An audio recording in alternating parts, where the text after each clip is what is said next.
podcast excellence since 2005. This is the King of Podcasts radio network, kingofpodcasts.com. What does every sugar baby want for Christmas in their sugar baby stocking? They want a sugar daddy who's all about pay for no play. We are all a little depraved and debaucherous. Here is the King of Podcasts. If you missed what I said, they're pay for no play. That's the focus of the program tonight, because there is a young lady has gone public saying that she was able to go ahead and get something that a lot of other young women that are sugar babies or aspiring sugar babies are looking to get. And it's just one of those topics that comes at the end of the year. And, you know, when you have women that are out there, modern and independent, and they might think sugar dating might be the answer during this time of year, and cuffing season didn't work. Why not women thinking the idea, well, sugar dating would be a great idea right now this time of year, so I can get all the Christmas presents I want. You know, all the Birkin bags and Louboutins and all this other crap, right? Let me think about it. That's the extra discretionary income. The chance to go and buy some other things and other trinkets that they can buy year round, but it's Christmas time, so it's for me. Okay.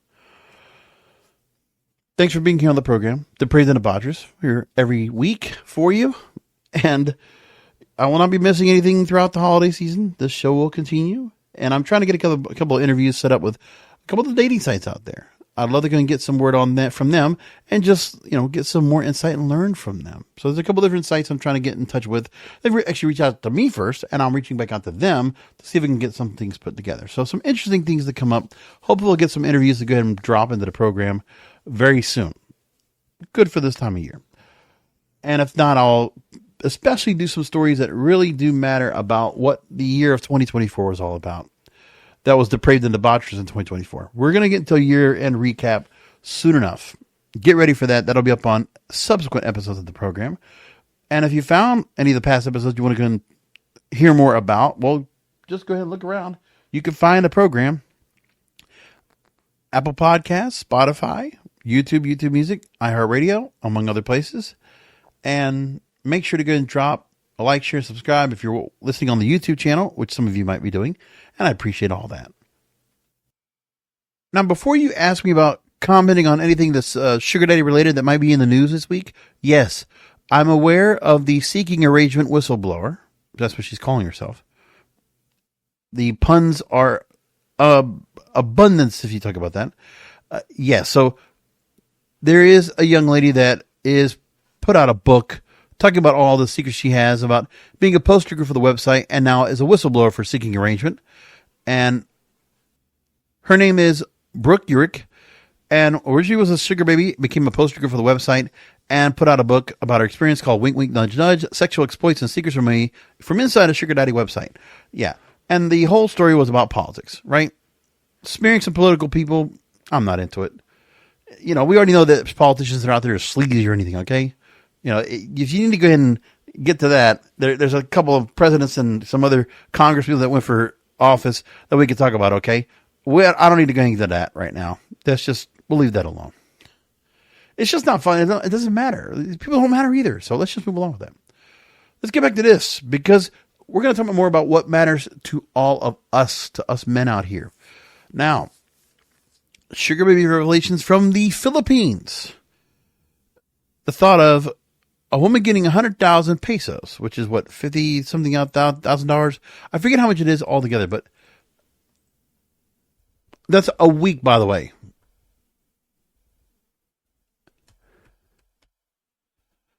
And 100,000 Philippine pesos accounts to $1,700 in the U.S. If we decide to go make that into a dollar amount that's a little bit more, so if we're talking about for the whole month, then we're talking about $6,700 U.S. And in the Philippines, money goes a long way, quite a bit. And so a 22-year-old woman who is in the vicinity of Cavite in the Philippines says that being a sugar baby,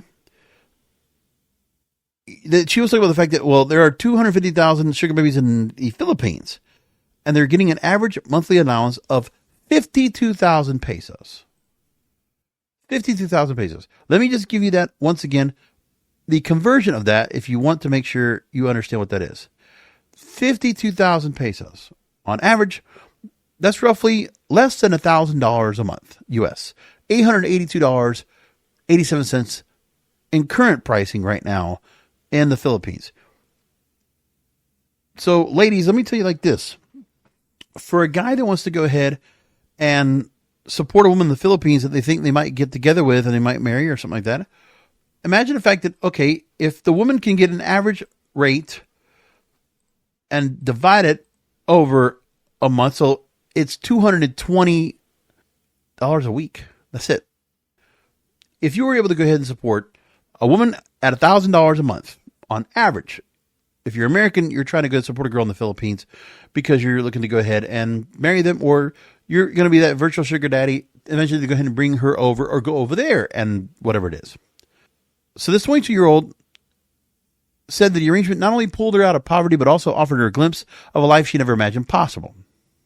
And her journey began talking about the allure, challenges, the controversy surrounding the phenomenon. She started in 2019 and was financially struggling, graduated high school, desperate to support herself and her family, and then she went on to Sugarbook, sugarbook.com. So it's one of the other online platforms I've seen out there, but really haven't seen much of it or really talk much about it, whether there is. And she recounted meeting numerous sugar daddies who exuded arrogance, flaunted their wealth, or treated her dismissively. And she felt like she was being belittled for being a sugar baby. And then she found a match in a divorced Scottish man she met in 2023, last year. He didn't brag about his wealth, nor demanded subservience. He encouraged her entrepreneurial aspirations and offered her 100,000 pesos in monthly allowance. Again, that's a little over what, $1,000? Almost $2,000 a month. US. Maybe what, $3,000 euros? He offered her for monthly allowance and also additional support for her family. And it allowed her to dream of opening a restaurant and starting a foster care foundation off of sugar dating money. Isn't it amazing? That's what you can get in the Philippines. So imagine if she was doing this, over 6 months, let's say she got 600,000 pesos. And if we're putting that money together again, that's what? I mean, we're talking about $8,000, like for under $10,000 in 6 months, let's say $12,000 to $14,000 in a year. She had enough of this allowance to help open a restaurant and start a foundation. That is crazy. Do you hear that? And now she says she's wearing an engagement ring and plans to meet her fiance in Tokyo for the first time. There you go. So he's even setting up not to meet her in the Philippines. He wants to meet her in Tokyo and go on and go back, I guess. So she talks about the financial opportunities that sugar dating can provide, coming from a background of poverty where her family often went without food. She now enjoys a life of relative comfort. And she says, quote, "We were basically living in poverty. Now I feel valued and cared for." And she also did the interview conducted via a MacBook that was gifted by her sugar daddy. This young lady, isn't that crazy? Listen to that. Now, there's nothing we can learn about this girl or if we could see her or not. There's no pictures of her at all. She obviously kept herself quiet from that, but was not afraid to go ahead and talk about the whole story. Now, she also talked about that the sugar dating world is not without its darker side. Critics argued the significant power imbalance between sugar babies and sugar daddies or sugar mamas can lead to exploitation. Her previous encounters highlighted how some individuals leverage financial support to exert control or push boundaries. Now, she takes precautions now, has strict rules for in-person meetings. I only meet in public places like malls or coffee shops. Never went to their homes. And she put out a boundary of a no physical intimacy policy, reflecting a growing trend where sugar babies can seek financial stability without compromising personal boundaries. Again, this is an idea that's going to try to get pushed along into America, just like the 4B movement, just like everything else that's come out. Women will find out about these stories that are looking around. I found it from the Philippines. I'm just telling you, you see this, women will see this, and they'll say, "Oh, I'm not going to have sex with my sugar daddy." And imagine what happens to that there, right? Yeah. Now, Aine's family, her name is Aine. I don't know if it's Aine. I guess it's Aine. And her family supports her unconventional relationship. Well, in the Philippines, it's the same idea for some women that have already gone on, raised to become wives and mothers. And when the family wants to go ahead and be able to make money, I hope that the youngest will be able to provide for a man that will go ahead and support her, and then the money can come back to the family.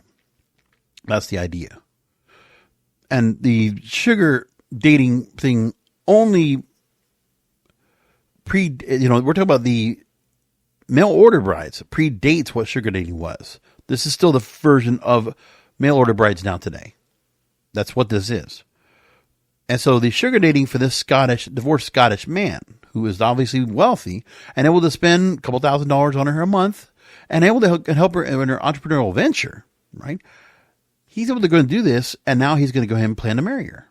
And so he was the one to do something, quite charitable, the guy that couldn't do this. Very philanthropic of him to do that, quite much.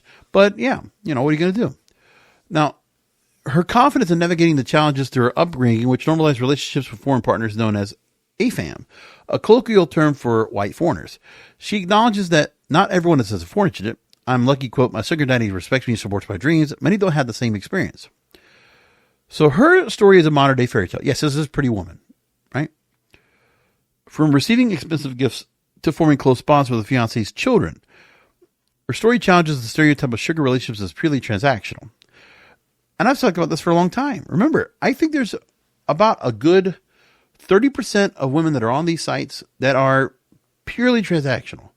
Money, money, money. Now, guys, if you're going on these sites and you're trying to go and respond to a girl, even though on the site and the profile, she's definitely talking about wanting money, wanting to support a lifestyle, needing money for certain things, just keep in mind. You talk to them, and if you're able to go and just have a regular standing talk with a girl on those sites as if it's a relationship, listen, if you just talk to them nicely, if you actually just show some gentlemanly type qualities, the money part doesn't become so important. Because you have to remember how many women have come to these sites abandoning the modern dating sites, right? Because look at how bad they've become. I mean, if we talk about the year-end recap, look at all the sites we had to go through that have gone through shit. And how many times I had to go and talk about how bad they are and how many bad experiences people are having right now. Imagine now we're at the point where it's a last resort. The sugar daddy sites, it's a higher point of entry for guys to go and come into. And when they come in, you have to think of the matter of that, okay, they come in here and they are constantly going through the issues of hoping that a woman's going to go in and spend time or talk to the guys. Remember, for the guys, it is ladies' night, going to a club. A lot of women on there. A lot of beautiful women on there, on top of that. And eligible. But the other thing you got to make sure of is that with some of those women, like I said, the last resort to come to this site off the modern dating site, going into a sugar daddy site, is because of the men that will be on here. They're going to the route of trying to go and just like find something materialistic or something that will, finding a transactional relationship that will help satisfy their needs because they've given up on love, because the trauma they've gone through in previous relationships, whether it's marriages, whether it's engagements, whether it's long-term toxic relationships, or, just going through a lot of trauma themselves, whether it's through dysfunctional families or going through being assaulted or other things that are going on that they suffered all the way leading up to here. And a pattern of abuse that's just incredibly sad. And honestly, you can find out there are women that are like that on these sites if you go and dig down deep enough and you look. One thing I always notice on some of these sites is that if you look at the profiles, the pictures, when you see a woman that's in a date picture and you see them maybe even dressed up, it's a different story when you see them. Oh, look, here's me with a plate of real fancy food. Like here, I'm at this real shishi fancy restaurant, or I'm getting mimosas, or I'm at the beach, or I'm going vacationing. Those pictures, that materialistic, like, oh, look, I'm, jet setting, I'm modern, like, take care of me, spend lavishly on me, luxury lifestyle kind of stuff. That's one thing. Then you see everyday women. Maybe not so much where they're in like a big city, or if they are, they're like, kind of homebodies, introverted. If you see them at home, they take a selfie and maybe they have themselves like in a real cute outfit and all, and they're just, or very casually dressed, but they're going out for a date. They put themselves together, or you see them in other outfits or other things where, like they're very dark pictures. You see where you can see like the ink that they have, or the piercings that they have, the look on their face. Sometimes you just see a very dire, solemn look on their face. It's not a smile. It's not trying to anything to kind of like exponentiate the beauty they have. It's something about, okay, what's going on here? And you can also read into the stories, but really you look at the pictures and you read across and you think, okay, something about this girl, why is she not taken? And you look at the pictures and you say to yourself, you know what? Sometimes you might see in a dating picture, oh, this person might have gone through some things. And you can kind of see it. And like in the pictures themselves, you can see that something happened, or there's something they've gone through. There's like a distress in how they look and their body language. You can see that. And a lot of times you see that. And you know what? You got to keep that in mind when you're talking to somebody. So with some of these women, sure, money's going to be on the mind. But if you're going to get them on and you talk to them through their heart, you have a better chance to get to know them. And who knows? Yeah, supporting them for some financial means. But you know what? If you're kind of giving them that emotional encouragement and you're caring about them as a person, I mean, sure, call it simping. But what are you doing on these sites in the first place? Okay, just make it a point. Make it a point. Don't shoot the messenger. I'm just making it a point right here. I'm making this point here for this story right here, because this young lady, obviously, again, a modern day fairy tale, struggling, a lot of financial struggle. We don't know what other things she was going through as well, but she's also handling it very well.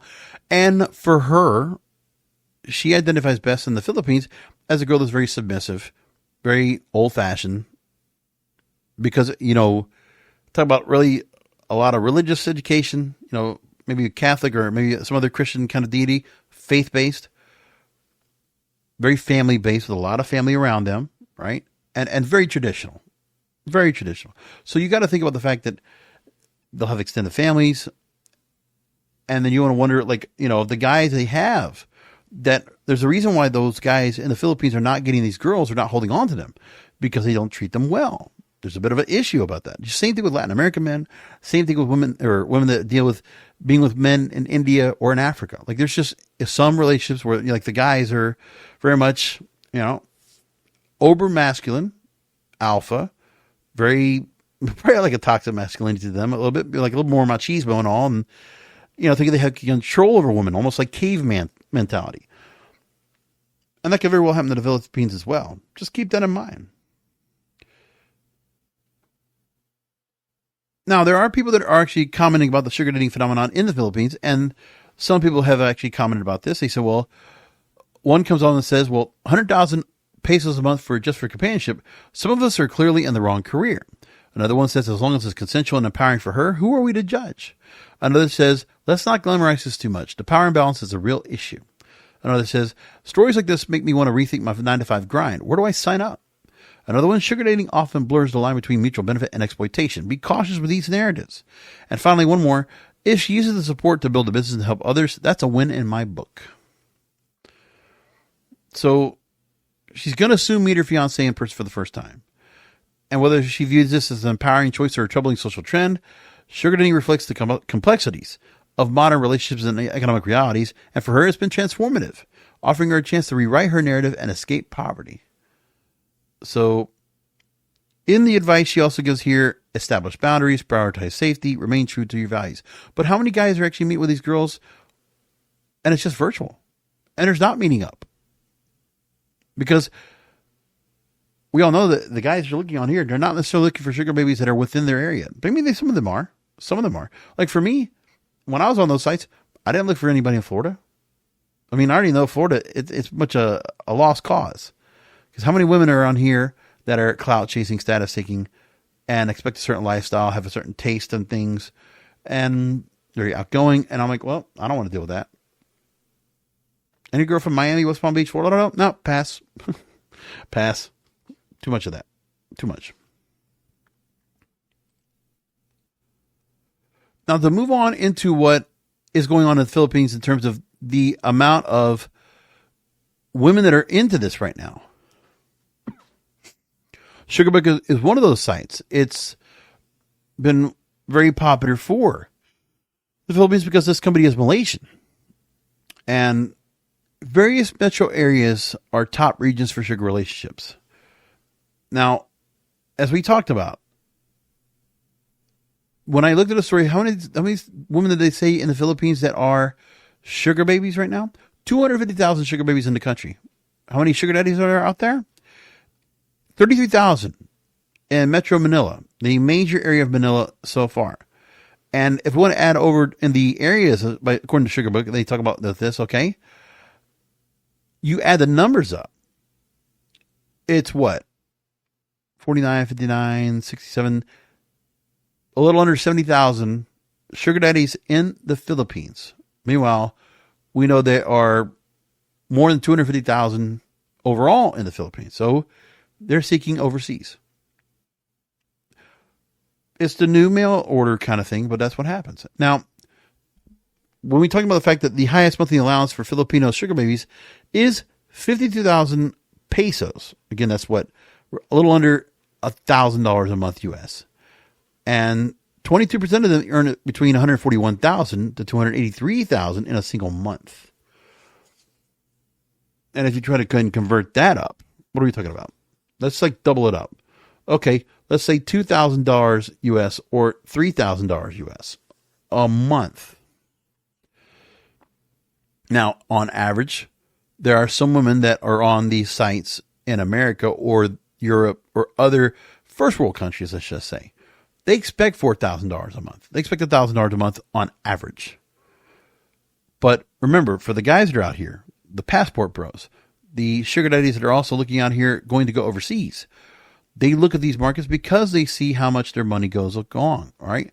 South Africa, another big hub for that.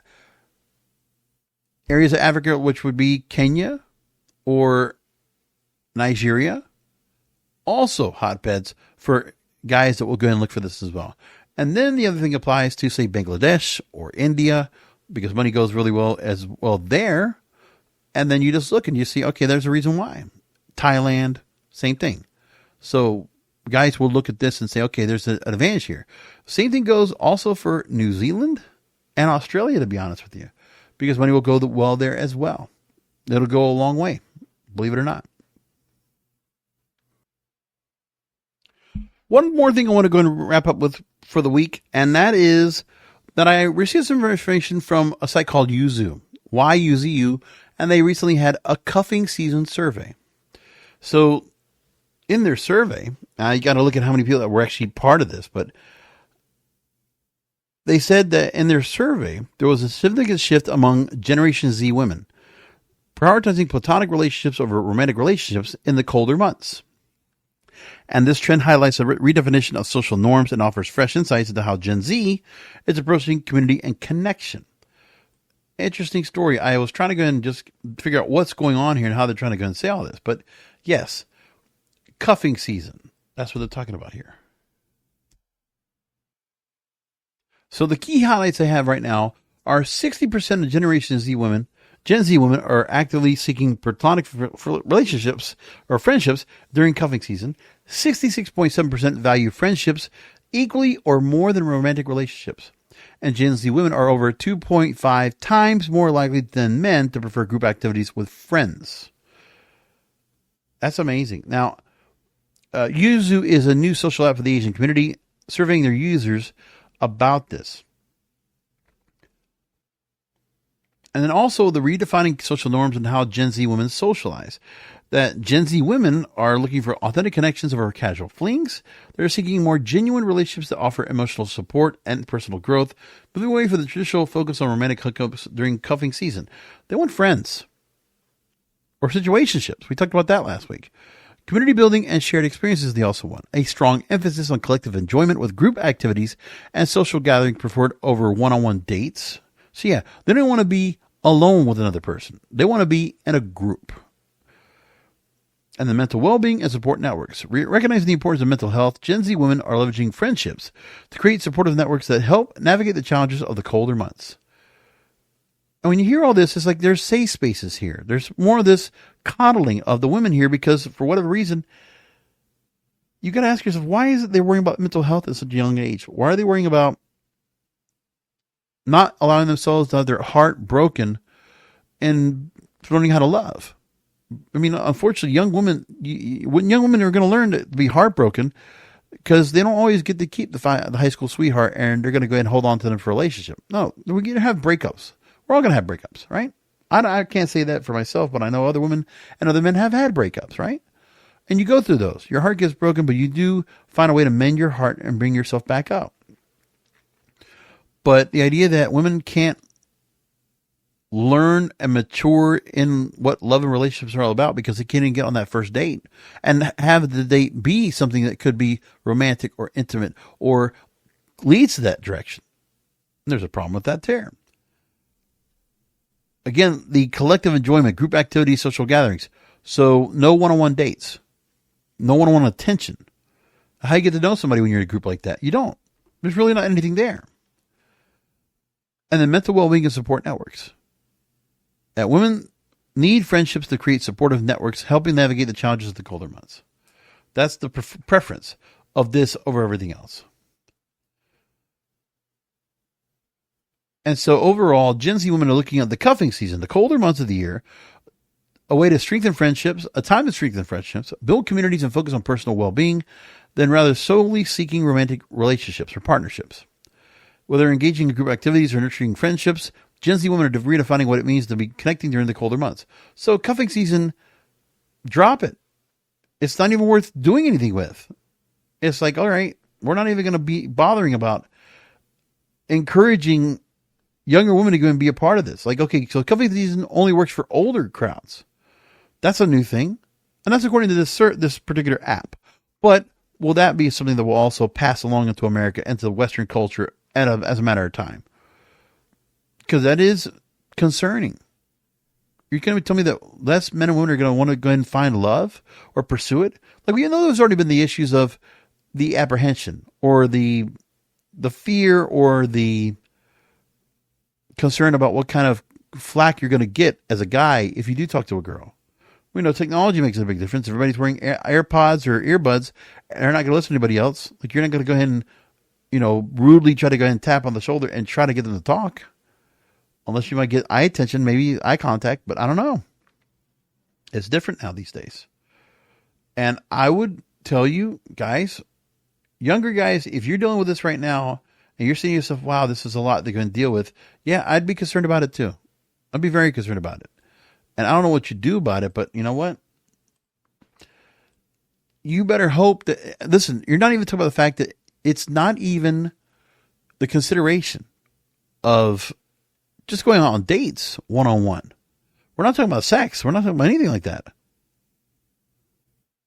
How about just the approach? How about the fact that maybe you're not even going to be able to get them to get into any kind of, setup with them in the first place, right? What about that too? That's a lot to go and think about.